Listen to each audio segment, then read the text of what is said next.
That's a good one. That's a good one. Oh, God, it's a toad, son. It's a toad, dude. Let's go. I wake up to a little bit of drool on my pillow, feel like it's gonna be a bad day.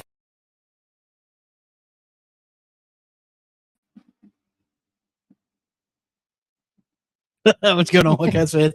Welcome back to Fishing Friday Live Train. I don't have a hat on, and I just realized I feel really naked now that I looked at myself sitting up there and I don't have a hat on. Do you want me to go get yours in your truck? No, I'm okay. I'll gut through. But yeah, welcome to Fishing Friday Live. What is going on? With the One Cast. This week sponsored by Mr. Clean. Mr. Clean. What's up, David Fuchs? Make sure you head over to onecastfishing.com. Use the code the OneCast, all one word, to check out. Save yourself some money on snagless jigs, long neck hooks, weedless Neds. When you're done there, check out our friends over at CarolinaWatersNC.com. Code the OneCast, all one word. Save 20% off. Get you some of that UPF gear because it is hot, it is sunny, it is summertime all over the country. When you're done there, you got to get your Hobie eyewear. If you didn't get in on it yesterday, I feel sorry for you. We posted on all the socials. It was National Sunglasses Day, so it was 50%. Buy one, get one 50% off. And then our code also worked, so you got 20% or 15% off your first pair, and then that 50% off. So basically, you got one pair for 75% off. Yeah, Ben's rocking those. Those are the casual. They float in salt water too. They float in the ocean. Yeah, I had to test it out. Where did you test those out at? Puerto Rico. Ooh. Had a little mini vacation when it went down Sunday. Got back last night. So any of y'all visit the website. That's why that little shutdown banner was up there. But yeah. Took along the Hobie eyeglasses, protected my eyes in that hot humidity down there, and they'll stay on your face when you go in the water too. Other Pete is on. Welcome, Other Pete. David Fuchs said he got his 2 pair of Hobies. There you go. And also, if you're looking for property or anything in the Sandhills, make sure you check out our boy Eric Schwind, Mossy Oak Properties. You can find them all on the socials at Eric Schwind - Mossy Oak Properties. I think he's got an Instagram now. I've been tagging him in all of our stuff. Yeah, that one's Chaos Catfishing. No, he started one for Mossy did Oak. Yeah, finally. All right. He's got a professional one now too. But Trey's got his number. So go ahead, Trey. You can shoot him a text or give him a call at 936-494-9686. And Pete is in the hunt for some property right now, so I know that he's talking to Eric consistently. But let's go back to the heat, dude. It's hot. It is absolutely draining me. Pete's really mad. I haven't told Ben yet, but I'm moving. I'm getting out of here. He's so full. It's too hot. I might have to go up to Jersey where David's at and run the mud flats or something like that because this is just brutal, dude. See, it is. Now I missed all that heat wave because what do you guys had a 100-degree day one day, dude? But I was down in 90 degrees every day with way more humidity. That's true. But I like it. Like you walk out, it's that warm blanket wrapped around you. It was 103 with tropical humidity the other day. You got to chug water. That's all you got to do. All right, I guess I'm not going to Jersey. I guess I'm going to Alaska. That might be your only reprieve.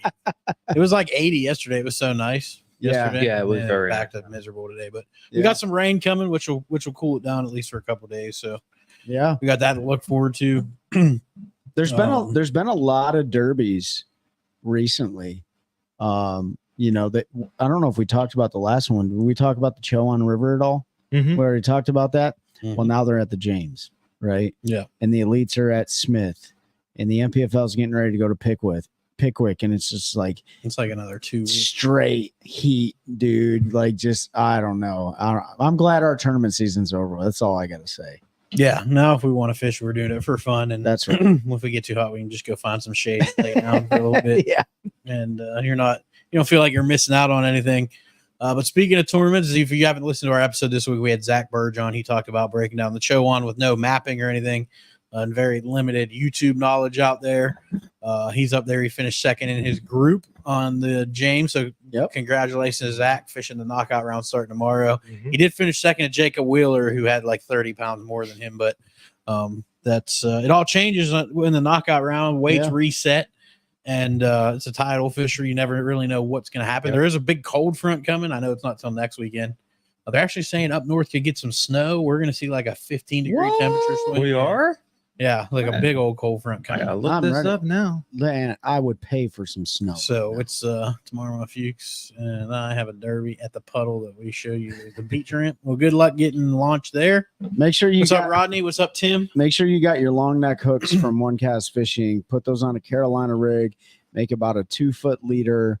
Throw that out on a 3/8 or a ½ ounce weight. I don't know if it's super shallow there. You may It's like a need foot deep. Just throw a frog all day. Yeah. Yeah. But I'm telling you, you want to get those extra bites in the summertime and you want to get some of the bigger fish, drag a big something past their face on a Carolina rig or a big jig. You'll generate bigger bites than a lot of those guys. Yep. So yeah, that's going on. So knockout round starts tomorrow. Smith Lake has been Frog and RC, he knows what's up. Smith Lake has been a dink fest, which we pretty much knew it was going to be. It's a spotted bass lake, been a couple decent largemouths, some decent spots caught, but Yeah. like 12 a day has you in it right now, and one good day puts you up at the top. So Trey McKinney probably lost Angler of the Year this derby with a mistake. I don't know why he made the mistake. I don't know if he just had poor time management or if he had a mechanical problem, but he was 7 minutes late to weigh in, cost him 7 pounds, which he would have been in second today had he weighed his fish. He would have had the biggest bag of the derby. And now I think he finished in like 62nd because of that. That's so right. Yep. that one hurts for sure. So that's opened it wide up. Justin Hamner's right behind him. He's going to fish tomorrow. He's also in the top 10 right now. So if he fishes Sunday as well, there's a good chance he bumps Trey from that lead. Yeah, They're going into the worst area for Trey, which is smallmouth. He really struggled in the opens on smallmouth. He's admitted he doesn't have a lot of experience on smallmouth fisheries, so it was a bad fumble for him. Mhm. ROI, it'll be pretty hard for him to lose that. He's got a I pretty think big so, lead yeah. in that one. So I just pulled up. So I think because of his penalty, he finished like 66 today, 64th today, Trey. And of course, Justin's just What's up, Charles? a few points behind. And his lowest finish so far this year is 55th. Okay. Yeah. So, I mean, it'll be a close throughout, but Pete's right. Trey's weakness has always been up north. So we'll see what happens. Of course, Cody's right there too. And he's pretty good on smallmouth. So. I would really like to see either Cody Huff or Steve Kennedy I hope Steve Kennedy wins. I just love that guy. pull off a victory. Steve's won No before. sponsors, does what he wants to do. Yeah. Like Cody's never won an Elite Series event, right? Cody'd be a good one too. Yeah, he'd be a good. He's been runner up once or twice. I think, Yeah, he's always up there. I know he does really well in the smallmouth fisheries too. He's but, having a good year. I think he's sitting third in AOI. yeah. So So John Garrett's still in the top 10. JT Tompkins, yep. the rookies are. Crawfish rolling with something. God, did you burp again? I'm sorry. What did you eat? Yeah, that garlic. Tacos. Yeah, I Mhm. thought so. Ate some tacos. Crawfish roll in the summer, big worms. They certainly do. A big deep diving crankbait, a flutter spoon, big baits, big bites in the summer. That's right. I for went the out most for. So let's talk a little bit about how they're catching them on Smith. 75 in Massachusetts, very comfortable. All right, Tim, rub it in our faces. I think it's 97 right now. 97. Yeah. Add about 5 more to that, I feel like. So yeah, so with the elites on Smith, like, yeah, it's a dink fest. Pretty much everyone's catching them, but they are catching them in a variety of different ways. It's not just out there pinging them with a jig head minnow. I mean, there are some people doing that. I know Jacob Porosnik, he's like one of the hometown favorites on that lake, but he's been out there doing that. But it was actually pretty cool to watch Jordan Lee on day one. He was working them shallow with a prop bait. I've never seen that prop bait he was throwing before. I don't know if it's a secret, but it was pretty cool on how he was It's working. not going to be a secret anymore. No, it's not. So you got a variety of different A things. lot of guys that are fishing deep, though, right? super deep. Yeah. You know, Did you say Porosnik was a hometown favorite? yeah, I think he's won He's on from that. Virginia, though. That's what. Yeah, he's not a hometown favorite, but he's a favorite for the lake. Oh, I got you. I think he's won He's won on there. Smith Yeah, that's what I'm before. looking. Go ahead, keep talking. I was So- just checking. when they're fishing that deep, and I don't know and I'd like to know your guys' thoughts. Like, what are you guys' thoughts? Do you think the jig head minnow loses effectiveness when you're 40, 50, 30, 40, 50, 60 foot deep? No. And the reason why I say that is because as you cast out and the angle of that line, it's more difficult to keep it horizontal going through that particular That's- strike zone. With the new jig heads and stuff, it's not. I mean, They've created jig heads specifically for that, and they're spotted bass, so they'll come up 40 feet to eat something if you get it above. That doesn't change the angle of the line, But, and I mean- the physics of how you are reeling and that retrieve coming through. It does if the line ties change, and they've designed heads specifically for those deep water to keep it vertical. So I know that the Cush, is it the Tush and the Cush? Yeah. Both of them are designed to keep the bait horizontal. Now, what these guys are doing, and not that I have all the experience in the world, but I do this a lot, is they'll change they change the weight of their jig head and the diameter of their line. Weight, absolutely. Yep. You put a 1 ounce weight down there, Yep. because That's right. it counteracts. But like, that's not your typical jig head minnows. So No. like, are they throwing 1 ounce jig head minnows out there? I don't know how heavy. No, they're I throwing. forget I was watching today was throwing an 1/8 ounce. Yeah, small one. But It's what cool. they're I doing like it. is they're working that rod tip up though. They keep you, if you notice them, they'll keep that rod tip high, and then a lot of times those fish will follow it back to the boat, and then they'll kill it. And then so it'll, depending on what soft plastic is on the bag, most of them are just fall straight down. There's a couple jig heads that you can get a little bit more action that way. I know was it Echo Baits? Their jig head is pretty good. I don't know if any of those guys are throwing them, but they provide a lot of feedback on forward facing. But if you kill it a lot of times, like that whole school will come up, and then as soon as it falls down, they'll start fighting over it like crazy, and then you'll usually catch one. So a lot of the guys are catching them right underneath the boat too. They're also not know what I mean? throwing to fish typically in that depth. They're literally vertically fishing for them because they're not affected by the boat or the sonar Yeah. when they're in 6 feet of water. I guess I don't consider. Technically, it is. You can do it, but like when I think jig head minnow, I'm thinking you're casting out their target. You're kind of reeling it over the top beside it and all. Whereas vertical, it's a little bit. I just consider even when because you're vertical's been casting- around so long. Even when you're casting, they're not reeling it though. You're just letting it fall through them, and then you're using your rod tip to give it little pulls. Just up and down, up Yeah, and down. because there's really no action. They're all straight tailed, so you just get a little bit of action on the backside.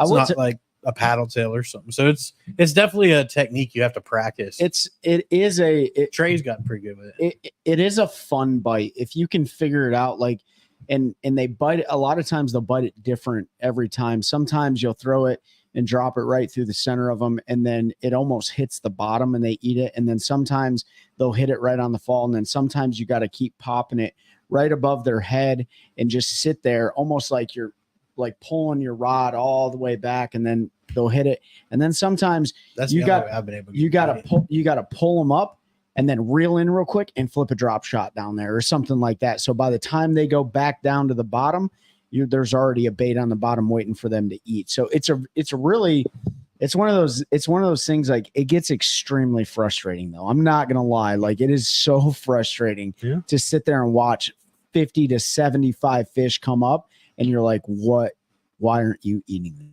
this right now? You know? And then that's when you just whip a big old flutter spoon in there and you end up snagging them anyways. You know what I mean? So change bait or something. Yeah, it's probably a bait or something thing, you know. You gotta have like 9 different jig head minnows. all right, what do we got? Hello from Kalamazoo, Michigan. What is that? Hello, Kevin Van Kalamazoo, Dam? Michigan. Erie Canal's loaded with smallmouth and largemouths. I caught a 3-pound rock bass. Was swimming with small school bass. Yep. Oh yeah.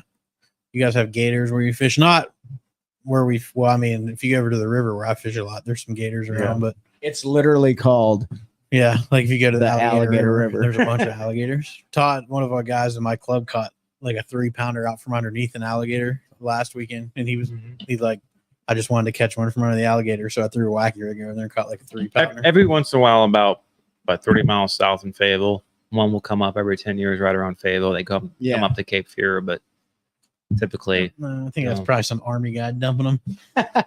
So PCS let's think about the tournaments that just concluded and the tournaments Interesting. going on, and I'll tell you about the breath of fresh air that we had last weekend. So you had Wheeler that just concluded. That was a slugfest. We've already talked about Cliff Prince. Come on, winning that. Pete, you'll be all right. Dragging a big old worm, right? John Cox was the only one actually looking like he was having fun in that tournament.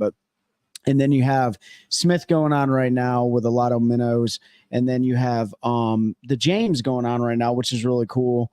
Those guys are catching them, like Nick LeBron's catching them on whopper ploppers. So you got a deep gar hole of a spotted bass lake. It's not a gar hole. And there really hasn't been that much minnowing going on. No. It's been Steve Kennedy's catching them on a glide bait. A bunch of guys are catching them on top water all day in shade lines. Yep. So I think there's only been a couple guys that have actually fished minnow, minnow. Yeah. But we had a breath of fresh air last weekend. So you went overseas, and I guess it was like miniature overseas. Underseas. We went down to the river, and man, we had an absolute blast. Pete's dad came down. We were fishing 3 out of the boat, and it was a slugfest. We caught a lot of fish, but I think for me, the largemouth, hands down, we were targeting largemouth. But dude, we got into it looked like somebody was flying like a B-52 and dropping shape charges into the water. These striper were going absolutely crazy, and they were crushing a spook, dude. They were crushing. Did you keep any? They were crushing. No, you can't. It's highly illegal.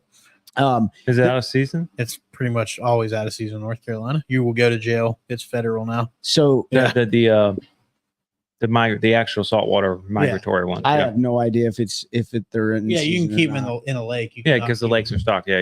Yeah, you can't keep any in the rivers. Because you used to be able to because they used to run up right below the Cape Fear here. Yeah. And go to jail if you catch them there and keep them. So one of the coolest things that happened was Pete got into him.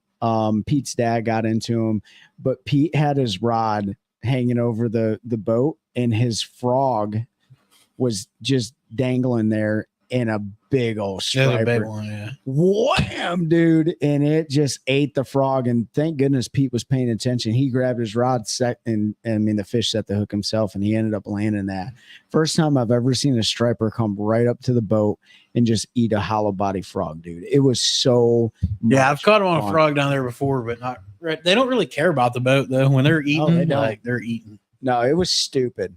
And then the second day, we forgot the net at the hotel. Yeah, Trey forgot my net at the hotel. He said my net.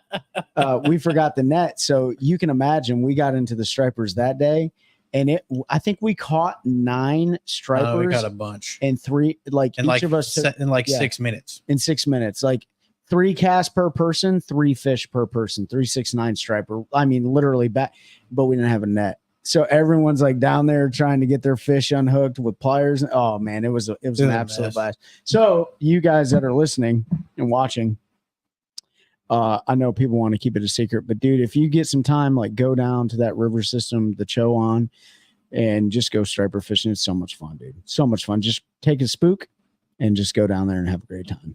Yeah, you just gotta find an area, wait for them to school, watch the wind. I mean, when they came up that second day, we were pretty far from them. I motored over to them. I thought they were done, and then they started feeding again. And I think you caught one right away. The old man caught one right away, and then I literally caught on one cast. I think it was my first cast. I think I hooked 5. Yeah. So I hooked the first one that ate it. I was fighting it. It came undone. It got to the top. I twitched it once. Another one ate it. I hooked it. It came off. I twitched it 2 times. Another one ate it. I hooked it. It came off, and then one ate it while I was under the water floating up. I hooked it, and then I finally landed that one. Yeah. So I hooked 4 or 5 in one cast, and literally hooks are straightened, broken off. I'm just bending them back. I'm not even worrying about putting new hooks on because they're just going to destroy this thing anyway. Isn't it funny though? We target largemouth, which are they can be some of the hardest fish to catch, right? If you think about it. And then I'm thinking to myself the whole time, I'm like, why don't I just striper fish? It's so much fun, dude. It was a blast. It was a blast. But his old man ended up catching a 6-pounder on a frog. Yeah. He caught the 2 biggest fish for the day for sure. But man, we had a good time. But we talked about that with Zach a little bit. So go listen to that episode. Zach jumped on the Chowan River, and they had some of the Roanoke that was accessible. But not everybody was catching them in that BPT tournament, and that place everything looks good in it, and it can get very discouraging very quickly because you have to cover water until you get bit, and then you have to take that trolling motor from 7 to 3, and you have to start picking targets apart because these fish act just like Florida fish, man. They do. They are Florida strain You bass. just got to find that stretch. I mean, That's right. we ran up and fished an area and we fished down and I caught one on the very first flip. And then I don't think we got bit for like a mile. And they kept like, my dad was like, "Where are we still fishing?" I'm like, "As soon as we flip to the other side, we're going to whack them." I'm like, "I'm just keeping this side honest." And we flipped over to the other side of the river and we smashed them the whole rest of the way out of there. It's just little things like that. Like I knew the other side was going to be better because of the sun position, because of wind.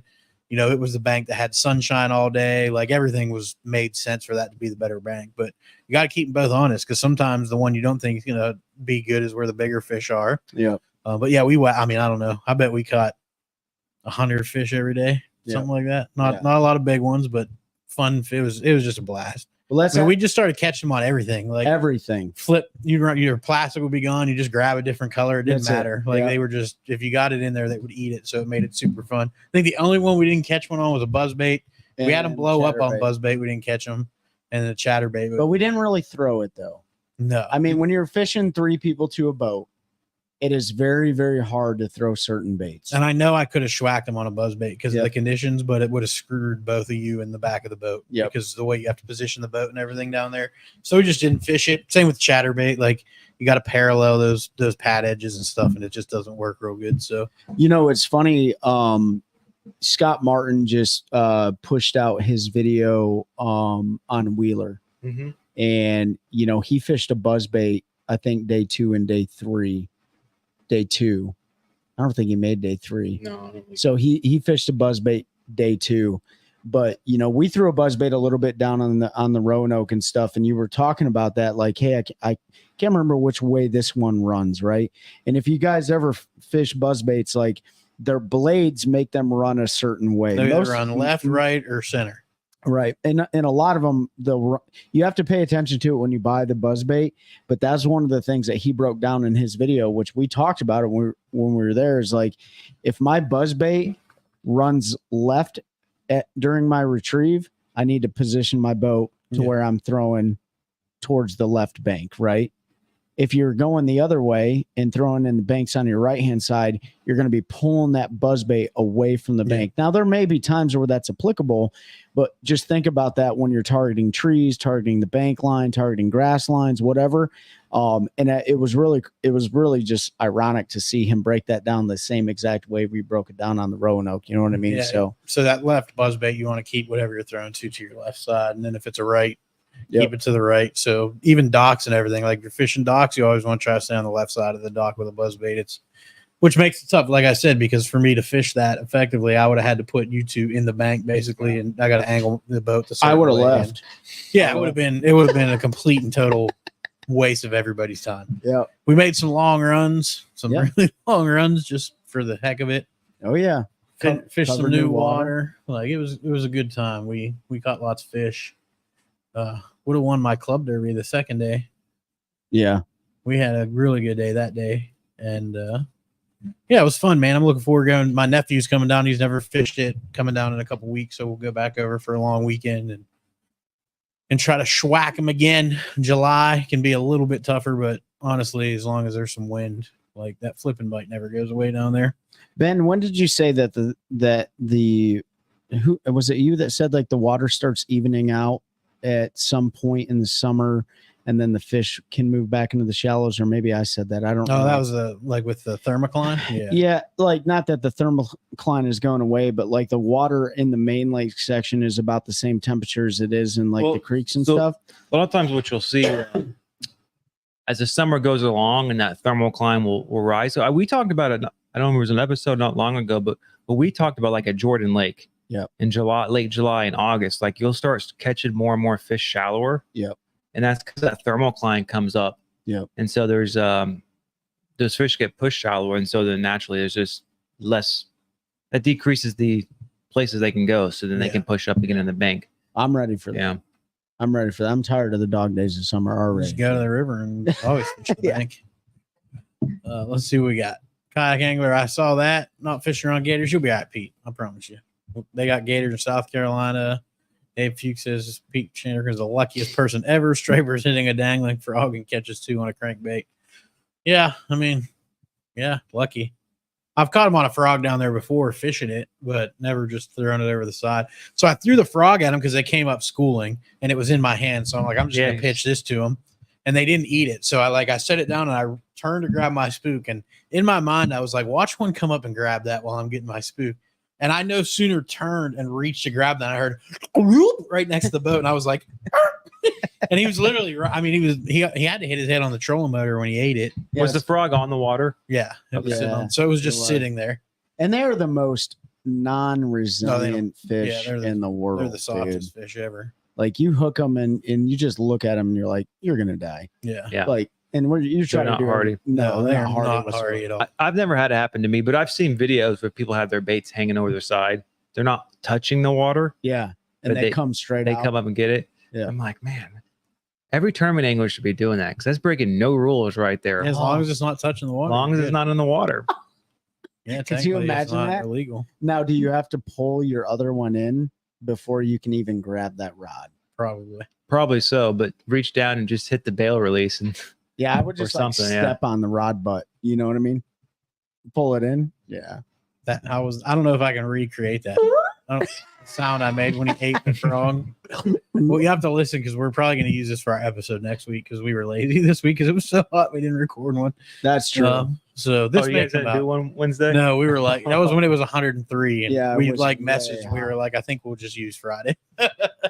So speaking of our next episodes or guests and stuff, we got we can get somebody on to talk about some true tidal fisheries like the Potomac and stuff. Michael Catt was the winner at the Potomac for the Toyota Series, and he wants to come on the show. So if you guys are interested in that kind of thing and you want to know about true tidal fisheries, not wind-driven tides, like we talked about with Zach, I think it'd be a really interesting episode. We can get him on and kind of break that down. I have zero experience. I don't think I've actually fished a true tidal, just the wind tidal. Yeah, down there, like the alligator and scuppernong and stuff gets true tide. I didn't know what I was doing, but yeah. I mean, I caught fish. So. That's such a dynamic. I mean, when you figure it out, like you really catch them. I mean, you're seeing that right now on the James. Like obviously, you were talking about it earlier. Like Jacob Wheeler, he's not really fishing true tidal water. Oh, he is, but the tide isn't. But the tide is the way he's catching. The tide doesn't really affect the fish, which is crazy. But then when you look at the Potomac, right? Like when they fished it a few weeks ago, like when that tide was high. Some guys knew exactly what to do, and then some guys had no idea what to do. And then when that tide was getting sucked out, everyone thought that the fish were going to go really, really deep, and some of the fish were staying exactly where they were in high tide, but everyone didn't realize it, right? So it just pulls them off. Yeah, there was a lot of like dynamic stuff that some of the guys were telling me about it, and I was like, you know what? Let's see if we can get somebody on the show to break that down. I did see. I saw an interesting video. I probably can't find it now, but it was from down there today. And the guy made the knockout round, but he was way back in a creek and the tide fell. And he had to go under a dock. I'm sorry, the tide was coming up. So he had to go under a dock to get in there. And he spent more time than he planned on. So the water was coming up. So he literally had to take his windshield off, both of his graphs off his console, the cowling off of his motor. He had to have his cameraman, his his official, and him all lean on the right side of the boat to get it to lean low enough where they could get through. Who was this? It was somebody in MLF today. What about the power poles? He just put them down to where they were just low enough that he could get through. Yeah, but how was it not low enough to hit the bottom? I don't know. Well, because the water was rising. That sounds like you're okay. That almost sounds like Keith O'Shea. It wasn't. It was somebody in a big glass boat, dude. Really? Yeah, and I can't. It was an older guy. I'll try to find it. I was like, the good for him is if he would got stuck back there, his fish would have still counted. Yeah. That is one benefit to that. You just would have been there for 12 hours till it came down again. I guess maybe they let him blast off from there. I don't know. So what did Dan say? I should get Paul Matters from Bass Beer Radio to talk about tidal fisheries. Yeah, we've got friends that fish it too. Yeah, we've got lots of people that fish tidal. So we'll definitely get somebody on to talk about it. Yeah, I don't know anything about tidal fisheries. So I know when I fished them, it was better when the tide was rising and or falling or high tide. Low tide was garbage. So if you had moving tide, it set the fish up like it should with current. When it was high, they set up like they should with the high water. But when it was low and slick, like that switch tide, drop shot. absolutely. No, I don't even think you would have been able to get him to eat a drop shot. Cast net. It was miserable. But yeah, I sort of learned a little bit, but definitely don't know enough and would love to hear somebody talk about it. So yeah, I did talk about Delaware River, which was his home. I watched the one. He won there, right? Yeah. Yep. He won back. I've watched the old coverage of that. Yeah. So Yep, David Fuchs does fish the Upper Chesapeake too. So what happened today? We don't have to go on the negative side of it, but was there you guys were talking about it. I didn't see it, but there was an incident today in the BPT, right? Yeah, Jacob Wheeler and Matt Becker got in. That was yesterday, I think. Was it yesterday?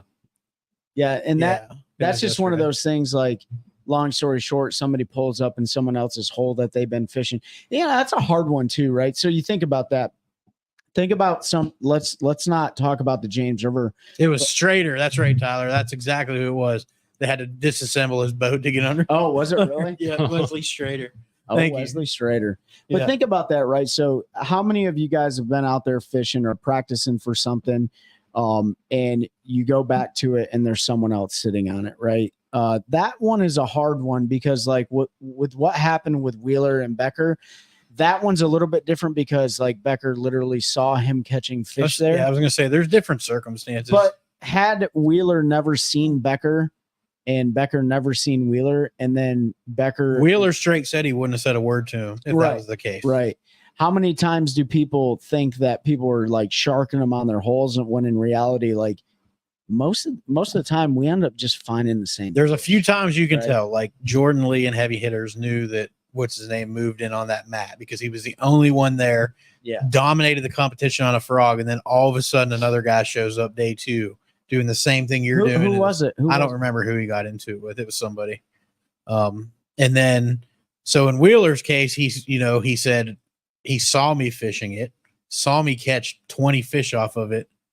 And then when I came back, he was sitting on it. So yeah, a little bit different there. Like he can make the argument that he had found it in practice, but like if Trey and I are fishing against each other and we both find something, right? And Trey's fishing it and I see Trey fishing it and I'm like, damn, he beat me there. Mm-hmm. Even though I found it and didn't know it was there just because Trey was there, I'm not going to go fish it because I know, all right, he beat me there.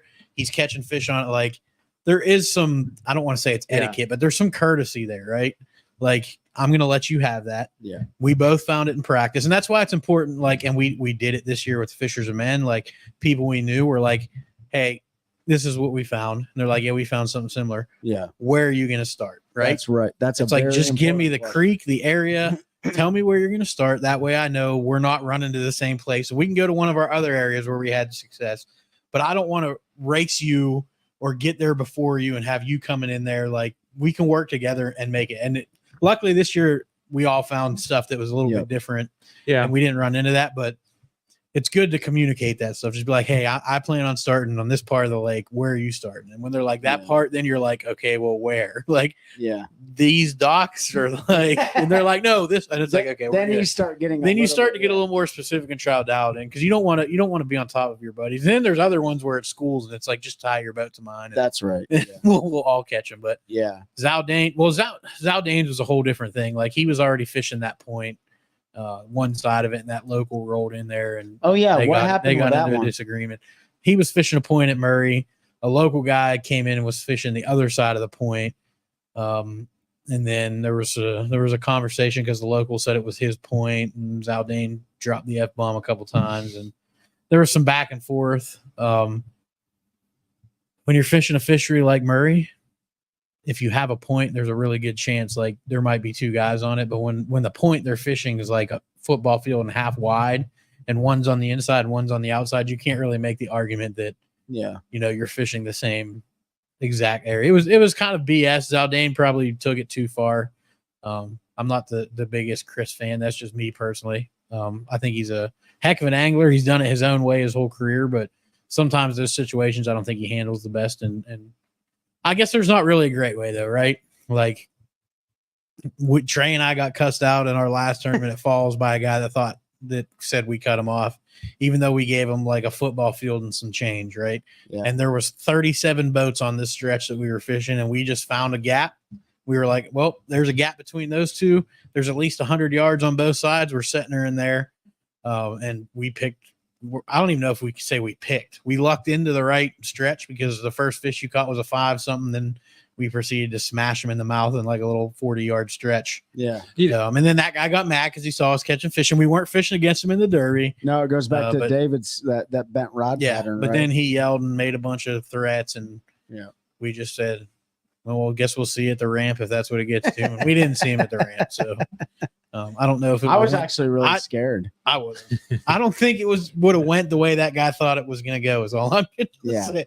But it happens. I mean, I've had conflicts. I yelled at a dude on the water one day because he was like the 9th person to cut me off on Jordan on a Saturday. Yeah. So I yelled at him, and then I went to take off and left my trolling motor down. Oh, I remember that. You was like karma right there. Instant karma. Yeah, that's what I get for yelling at that. I watched a guy do that the other day when I was out fun fishing. Didn't I do it with you? No, you never did it with me. Oh, I just did it again with Chelsea. Maybe. Oh, did you? You sure it wasn't with you? No, you didn't do it with me. You've caught me trying to do it before. Yeah, you're like, you're gonna put your trolling motor on? I'm like, oh yeah, I guess. Every once in a while, I forget it. I leave mine down. I'm like, oh, now I got to get back up and get back up. Christine said, for goodness sake, it is just fishing. It is. And you know what's interesting is, and maybe all sports are like this. Maybe all gambling is like this. But I'll tell you what, like in fishing, desperation it changes the human behavior. It's not just desperation, but you put money into it. Yeah, and there's competition. As soon as you get all of that going, it's their livelihoods. I mean, it's Well, let's and then let's I guess transition over to the incident that happened today in Bassmaster. Wasn't there like an incident? Oh, Trey McKinney. Yeah, so I talked about it a little bit at the beginning. Trey McKinney, who's leading Angler of the Year, had caught the biggest bag of the tournament, or would have been the biggest bag of the tournament. Would have been sitting in second place right now, but he showed up 7 minutes late to weigh in. 7-pound penalty. Pound a minute. So he finishes 66 and doesn't make the cut. A 16-pound bag turned into 9, and so that's he went from second to 63rd. Yeah, so that's really and the two guys close to him in Angler of the Year, Cody and Justin, are both in the top 10 right now. So that could come back. Like we talked about at the beginning, there's a good chance he lost AOI there just because he struggles in the north. We say he struggles in the north. We don't have a huge body of work for him. Yeah, the sample size is small. He only had 2 tournaments last year, which was his 2 worst in the opens. And he hasn't really fished them outside of those 2 because before that he was just fishing BFLs and he was still in high school. So I bet he's going to practice right now. Oh yeah, I mean I would be heading north. And I bet he's heading putting north, the time in on similar bodies of water, just to kind of dial it in. But we'll see. I mean, it'll be a good test for him. Man? I mean, he's gotten progressively better with his electronics. He's had 7 tournaments up to the Northern School. I mean, just put. If you think of it, he's had 2 tournaments in the Northern School. No, up into Northern School. And when you think about his official finish is 66, but when you look at his actual fish catching, he was fishing well enough to be sitting. Yeah, but 2 ounces out of the lead. I think some of the youth has shown within this year. He's had 2 really bad mental errors. One, not paying attention in a brief and blowing a no wake zone and getting penalized. It cost him a good tournament finish. Yep. Another one being 7 minutes late. And then he had a dead fish too, I think, in one, didn't he? I don't know. They don't announce that typically. So there's always some dead fish, even at the elite level. They don't usually talk about it. And you don't know it's a penalty because Mercer doesn't say. They just automatically put it on the scale before they put the fish on there. So they'll start a 1/4 pound light or whatever it is. And then, that weight's their official weight. So they don't really talk about it unless the angler brings it up like, I had a dead fish that cost me. I don't know if it's being that high in the rookie because there's plenty of rookies that have been there. I think it's just youth. I'm sure the pressure is some, but that's a lot of pressure on a 19-year-old kid that doesn't have a ton of life experience. Right? So I will say this. I think Cody, I think you're definitely spot on with the pressure part, but I think the pressure that a lot of these guys are feeling is there's a lot of negative crap going on. Again, there's a lot of negative connotation against the rookie class this year. I think the bass fishing world in general is just kind of ate up with a bunch of negativity right now. There's a lot of changes that people are saying need to happen. There's the rookie class. This is the first year that, rookies had to fish all 9 to get into the elites. They're riding a significant amount of momentum coming into the elites, right? And that momentum is important. They had to make a rules change for the information deal for the EQs, right? That should have been changed years ago. Which it should have been changed. So there's it's very, very dynamic. But Cody, I think there is a lot of pressure on those rookies, not only from the performance side of it, but both on the mental and emotional side of, am I being accepted by my peers? What am I going to get respect? The internet is about as ugly as it can be. Against these guys and gals that are fishing. It's just, it's a lot of moving pieces, man.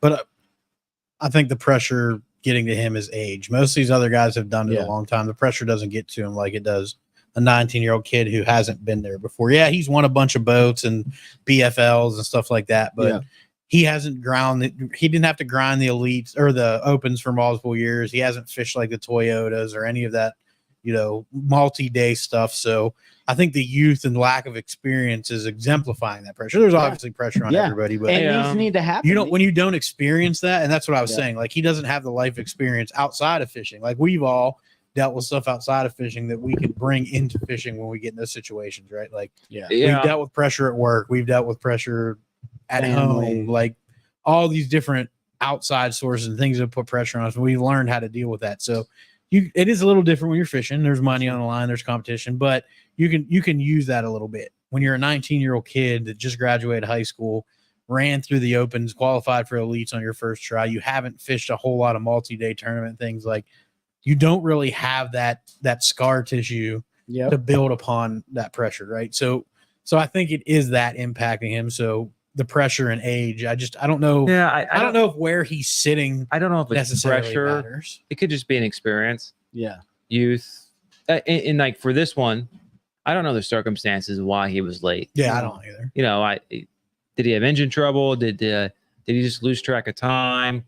Did he set his watch? Did his watch stop? Or who knows? There could be a million. I'm pretty sure it's not engine trouble. It wasn't mechanical. I don't think so. It would have been said. My guess, he just got lost time, or maybe there's a bunch of boat traffic, or the wind changed, and he couldn't get back as quickly as he thought. Yep. Who knows? I do think it's pressure though, because you see John Cruz make a fish column mistake last year. Pressure. Lee Livesey's done it like 50 times, blamed it on the pressure. Like not 50, but he has done it several times. There's other guys. Nick's done it a couple times. Yeah. So they all feel that pressure, right? Like pressure to perform for your job, for your family, it's the same as us going to work if we're struggling or whatever. Like, I don't know if it's a lack of experience as much, but I'm sure that feeds into it. Like I said, the age, like he doesn't have anything to lean back on and say, well, this has happened before. How do I deal with it? This is what I guess. I guess what I was trying to get across. I don't think it's pressure like getting to him like, it's gonna crush him. It's like maybe he's gotten. I don't know. Maybe he's in such a good role and momentum. He forgets to really pay attention to the brief, and or let's not checking his watch as much as he used to, because like I'm in a flow, and things just get away. So that happened to Will this year, right? Will Harkins, like he forgot to strap his PFD, and he was rolling on a herring lake, and he was going from shoal to shoal to point, and he was just like, boom, on camera. Oh crap, forgot to snap my PFD. The good thing was he never even got it. He just put it in gear and it wasn't snapped instantly. It was because they're the same. Yeah. But I think that scar tissue is absolutely. And it's going to be good. It's going to be good for him. Oh yeah. You got to have those experiences to build on. But he's also, as the years gone on, Trey's finishes have gotten worse and worse. He's struggled here the last couple of tournaments. He still had good finishes, but not like he came in the beginning of the year where he was just firing and. Fish wise, he was sitting 2 ounces out of the lead. Yeah. Like he was 2 ounces from. But again, like I don't take this lake to mean anything. I'm sorry, because I can go out and catch 7 pounds and then just have one good day and I'm sitting in second place. Well, Like, so it like, doesn't necessarily mean you figured anything out. You just ran into the right couple. maybe fish. like day one, he did not do well. Yeah. And he came back today and had the best bag of the tournament. So like he's still performing. So it's just interesting that. Yeah. And what's I was also going to say, an age could be a thing because a lot of guys are later, and everyone has horror stories about the mistakes they made, or in this college tournament, or in this derby, I did this, and this open, and like some of that stuff, right, over the years, like, all right, well, this is a bad example. Trey's 1,000% not dependent on forward-facing sonar. He won like 11 boats before forward-facing sonar ever even came out. Yeah. Like, yeah. That's he's the good. beat. And I'm not, this isn't anything towards you, Dave, but that's the BS that Yeah. is putting that external pressure on the rookie class, because that's what everybody on the outside is saying. Like, oh, if they didn't have their electronics and play video games, they wouldn't even be there. Trey was whooping dudes that were like 30 years older than him with no forward-facing sonar when he was like 13. I just think they're more deadly with it. I think 100%. That's what it is. now he can take, like you saw him at Toledo Bend. Now he can take that jig and skip it up underneath that dock and know that there's a fish there rather than guess that there's a fish there, right? These kids, and that is the pressure that Pete was talking about. Like, without electronics, these guys would fail. That's so far removed. He might not be sitting at the top of AOI, right? But he'd still be catching fish. Yeah, I think, and you know, it's not even the guys like Trey who's sitting in the top. That when I look at the rookie class, you know, he's not, in my opinion, he's not the most deadly of them. Like he's riding a roller coaster right now, but you look at guys like Robert G and John Garrett, man, and Tyler Williams, like those guys, like they may not be in that number 1 or 2 spot, but those guys are so consistent. And I'm curious to see, it's not this year. We were all curious to see this year. We were all rooting for Ben Milliken. He struggled this year, right? Yeah. Milliken's absolutely struggled this year. And there's probably some of that's on he's back with, I think he's back like 35th in AOI. Yep. Yep. But some of that's his own doing, because he likes to do his thing, right? Like Milliken likes to throw big bait. And that's okay. He likes to only target big fish. Yep. And those are things he's going to have to learn. Like if he wants to continue, he's going to have to just go out and catch 5 fish, right? What's up, Jeff?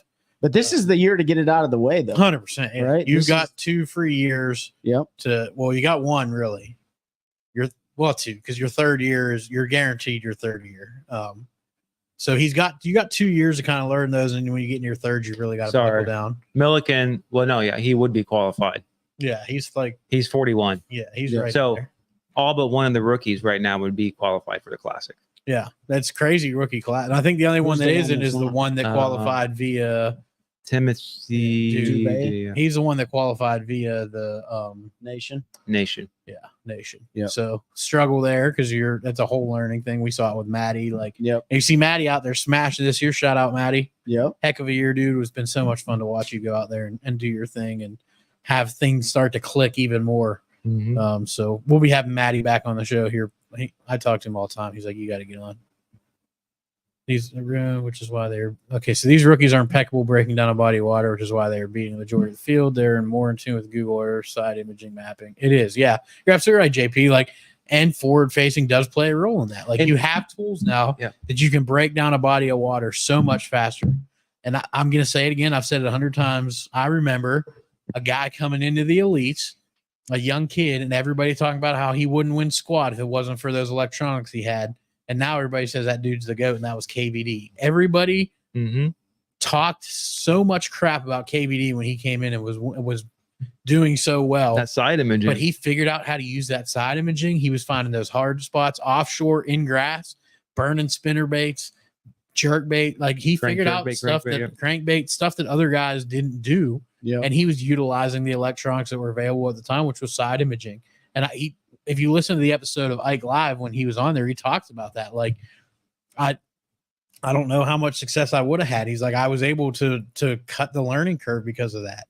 And that's what to JP's point, breaking down body water. That's what all these seasoned vets are complaining about, because they're like, well, they haven't put their time in. There's no way they can figure this out. Like, we had to do it for 40 years to figure out these whole, like, no, they just know how to use the electronics. Yeah, they're more efficient. And the old guys don't have an excuse. Like Trey specifically, what's he, 20? 19. 19. He might have just turned 20. I don't know what his birthday is, but he came in. So 19. LiveScope came out 6 years ago. Panoptics, like the older one, like 8 years ago. Dude was like 13. Yeah, was he 11? Yeah, He won his first belt when he was 13. he wasn't even. And born. so like these Wow. Some of these pros, like I mean, right? some of these pros have had a version of live facing sonar for going on almost a decade on their boats. Yeah. So do you think that the well, let me go to JP's comment real quick. So here's And you're right, David. The internet is ugly. So you know, and so I watched Kyle Patrick. He posted a video after Wheeler. He absolutely did not do as well as he wanted to do on Wheeler, right? But you know what he did the day after the tournament was over, after Championship Sunday? He probably went to work. He went back out on Wheeler and he said, I'm from the North. They don't school in the North like they school on a TVA system. I need to learn how to use my side. I need to know what fish just look like on my side scan in a school on a TVA system. And that's exactly what he did. He went out there, 5,000 degree Fahrenheit, like went out there and literally rode around in his boat. And he goes, okay, now I know, now I have a mental note of what this looks like for next time I'm on the TVA system or any other fishery that they school. And I've said the same thing this year. Like, I know what fish look like on side scan imaging on certain bodies of water, but there are certain bodies of water I can't use my lake. I say my lake. I can't use the lake that's closest to me as a reference for any of the other lakes around here, because they're all so very different when it comes to like what fish even look like, right? Some lakes you can get away with using 2D and side scan. Some lakes, based on water clarity and depth and everything else, you got to go to down scan imaging. That is something I never even used because I just didn't like it. Like I started using it this year. And it started really helping me break down what a good stump looks like, what a big brush pile looks like, right? Because usually I can map it out on my 2D sonar. But I found this year, like there were fisheries that I went to that I had to use DSI. Here's a tip I will use. I don't do it all the time, but I will out there, because when you're running all three, side, down, and 2D, sometimes I'll basically keep my 2D on your normal sensitivity. So you pick up, you'll see the tree, the stump, and the fish above it or the side. You'll see the separation. But sometimes if I'm going through like really thick cover like that, I'll turn my sensitivity on my down imaging way down, so you can see the fish itself. So you just see the fish dot instead of all that cover around it. Right. Yep. And so then you can use multiple ways, adjust your settings, and get a better picture of how to go. The veterans in the fishing industry right now, whether it's the BPT, the MPF, it does not matter. It can be your club, right? They can't get mad at these young guys. These guys are hungry. They just went through selection processes, I like to call it, right? They qualified, or they just jumped into the club. They're dedicated to learn.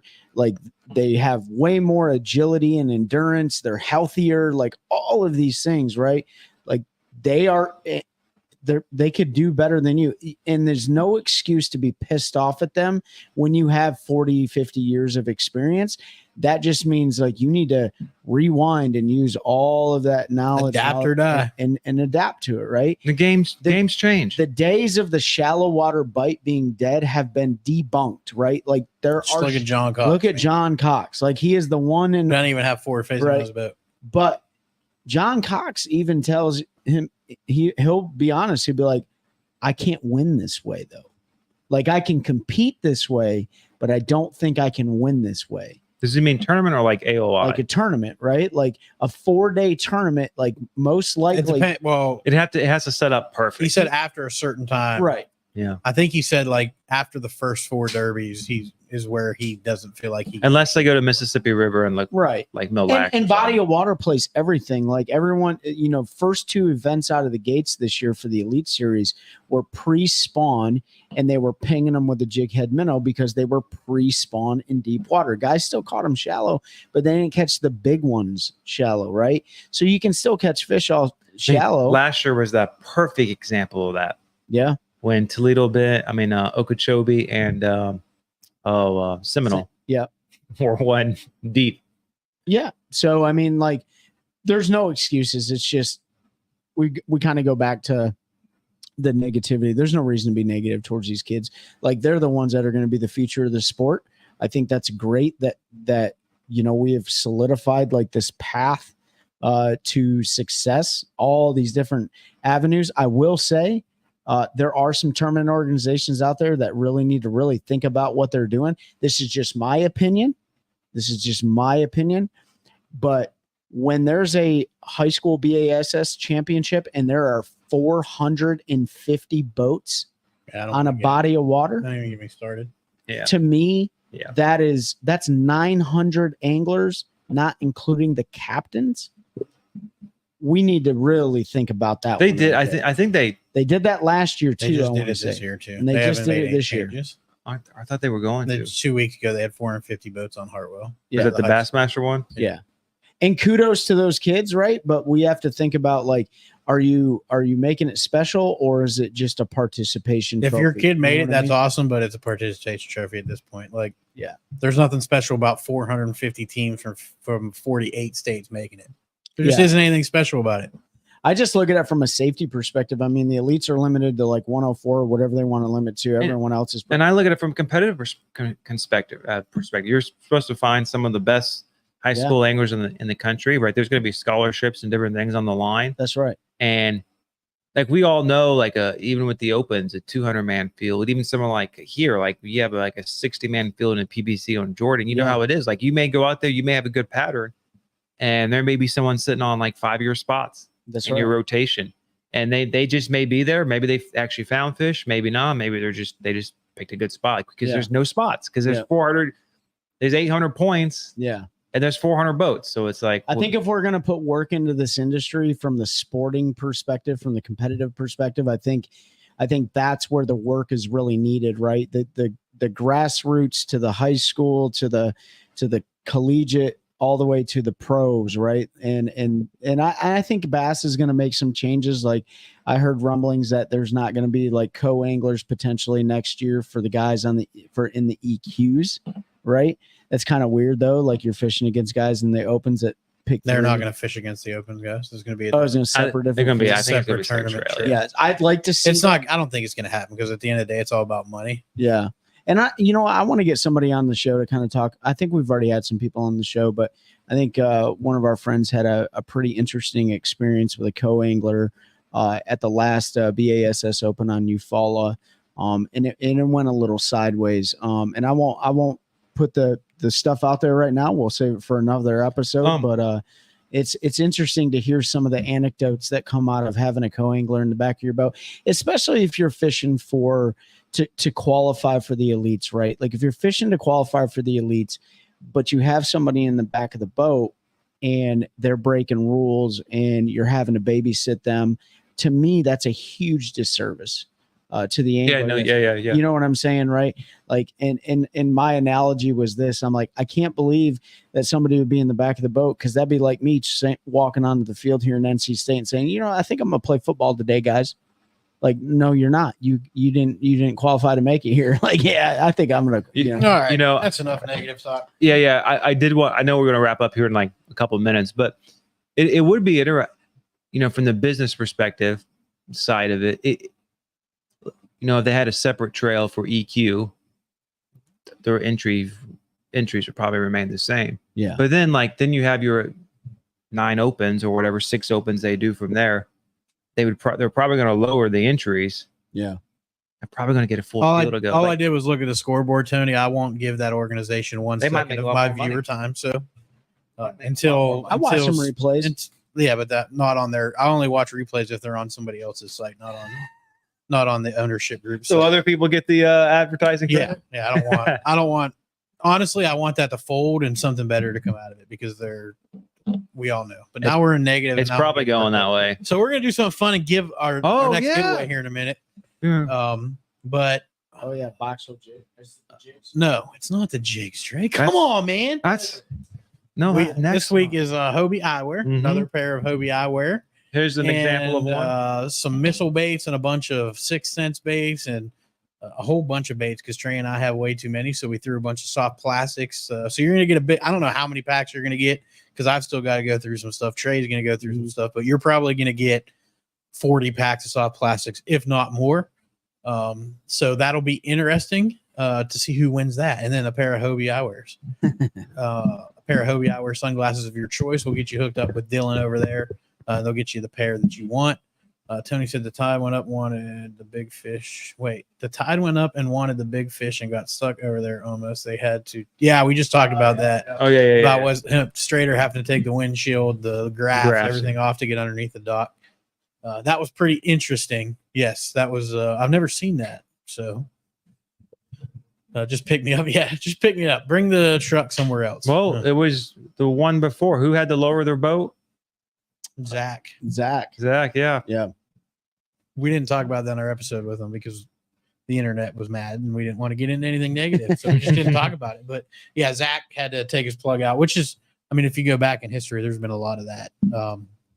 Old Randy Blockett was one of the first ones to ever do it, to get under a bridge at a tournament and do well. And now, Randy, like, broke the rules or like bent the rules. I don't think it was a rule violation back then. Went in the gray area. Yeah. Oh, it was definitely a gray area. Oh, I thought he rails against that. Gray's not broken rules though. I don't have a windshield. Windshields are for, I don't know, bass boats. I do have a little baby windshield, but if I can't get under it because of the windshield, then we're not getting under it because of the talons and the motor and everything else. So, but yeah, I know there's times where you got to take stuff off your boat. I need to get those tilt brackets. I'm too cheap, honestly. I keep hoping Trey will get them for me for Christmas. He's got to buy a house first. Do we so Hobie, the eyewear, they'll send directly, right? They get the coupon. Yep, and then we'll send whoever wins. Just give us a little bit of time to send it because we got to go through all of our stuff. And pick some good plastics to send your way. Hey, what I don't understand is you can get out of your boat trailer, your boat, and go to another place to fish.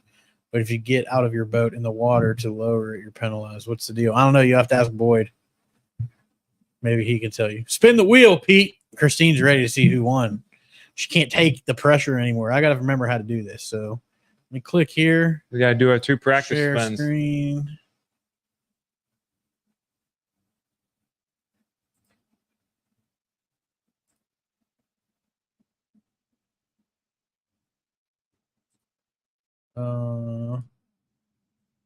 Tab. Why is it doing it? Oh, I have to have it in a separate one. Hold on. Let me drag this to its own. There we go. Now let's see if it'll work. Give me a second. I don't know why this thing's being difficult today. Share screen. Hey, look, there's an extra camera feature that's new. We got to mess with that one of these days too. Why will it not let me share this today? Hold on, folks. We're having technical difficulty. Literally have never had this issue before. Technical difficulties. Anyway, yeah, so I don't know why. I'm just going to do it this way. You guys are going to see all kinds of stuff. There. Can everybody see what somebody pulled? Here, let me pull the stream up. Let me pull up the stream here on the Facebook. Actually, I can drag this down here. Oh, yeah, you guys can see it. Okay, we got her figured out. So we were ready to go. So if you haven't been here for the giveaway, here's how it's going to work. We're going to spin it 3 times. The first 2 spins are practice, just to show that it's not rigged. Hopefully, it does sometimes land on the same name, so hopefully it doesn't do that, because then you'll be like, you lied to us. It should land on a different name every time, but, you know, it is still a game of chance, so it could land on the same. We're going to spin it 2 times. Having a plastic sale, am I in there? I mean, if you want to donate some stuff, Tony, shoot me a DM. No, is he in the wheel? Oh, yeah, you're in the wheel. Yeah. I think you should be. If you reviewed, you'll be in there. So what we're going to do is we're going to spin it twice. Those are practice spins. 3rd time is for all the marbles. So to say, I don't like that it's little on this other screen. It's annoying me. So I'm going to bring it back up here. All right. So here we go. Number 1. Practice spin. All right. For the fake prize. So, Oh, Travis. Nope, Andrew Bodine. Just close that so you're still on there. Sabine. Practice spin number 2.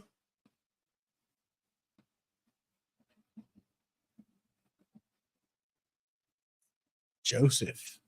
Sorry, Joseph. You were our practice All spin right. winner. So this one's for all the marbles.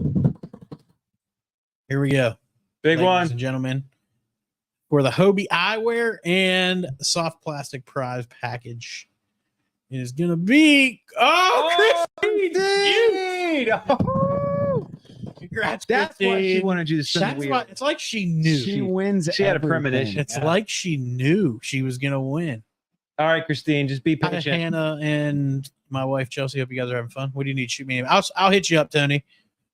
Christine Fuchs, text us. You have our number. Send me your address.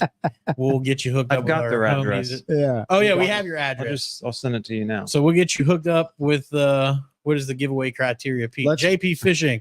Either subscribe, like our YouTube channel, screenshot, send it to us on DMs, or if you listen to our podcast, the recorded episodes, Apple Podcast, Apple Podcast, Spotify, Amazon, they all have it on there. If you go on there and leave us a review, screenshot that and send that to us, and we'll get your name in there. We have one more giveaway next month. So the last Friday of July, we have an entire Plano Edge box full of one cast fishing old school jigs. So the traditional jigs with a weed guard and everything. We have a Michael Johns jersey, FX3 jersey, who's a friend of the show, veterans suicide awareness, suicide prevention, fx3inc.org. Make sure you check them out. Mike's also a friend of the show. If you want us to get him to sign it, we can make it happen. Pardon my cough. Hold on, let me look. So I think there may have been. Did I stop sharing? Oh, just stop when I closed the window. And we have a Carolina Waters prize pack. And then it sounds like I'm going to get some soft plastics potentially from Tony Soft Plastics. I'll talk to him. She's dancing all over the house now. Right on. Well, we're super glad. Birthday's July 18th. Well, happy birthday. July 19th, we'll be on the Roanoke show on Alligator, whatever river we're on. What? I mean, you can come if you want. You just got to bring your boat. I'm being iCast. Oh, yeah. Hey, if you guys, No, it'll be over on the 18th.